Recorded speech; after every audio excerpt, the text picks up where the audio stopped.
Duit haram support sukan haram. Duit haram Bob T20 kaki forex haram. Sukan haram kerana memukul muka. Bukan aku kata, baca hukum agama Islam. Duit haram support sukan haram.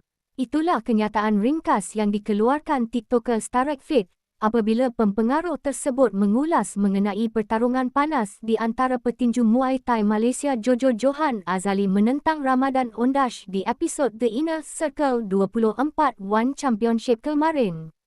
Menerusi video yang dimuat naik di akaun TikTok miliknya itu, apa yang mengejutkan adalah Tarek Fit mendedahkan sukan Muay Thai adalah haram di sisi Islam kerana memukul di bahagian muka dan turut melemparkan nasihat kepada Bob T20 supaya jangan bangga dengan nikmat yang diperolehi daripada trading forex yang sememangnya haram. Dengarkan penjelasan TikTokers itu di sini.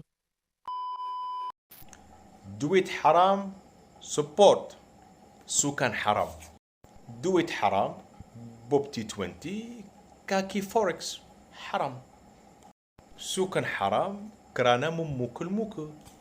Bukan aku kata, baca hukum agama Islam. Baca hadis Rasulullah sallallahu alaihi wasallam. Korang pernah baca pasal penyakit Parkinson's?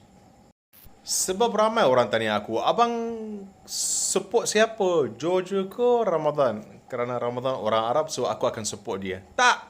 Aku tak support siapa-siapa kerana aku tak support sukan haram.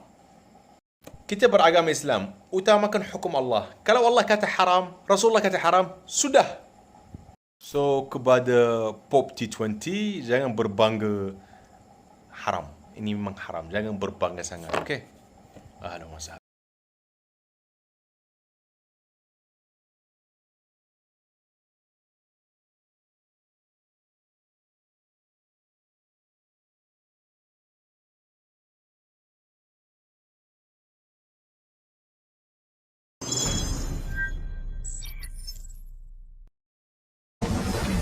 Subscribe with notifications on.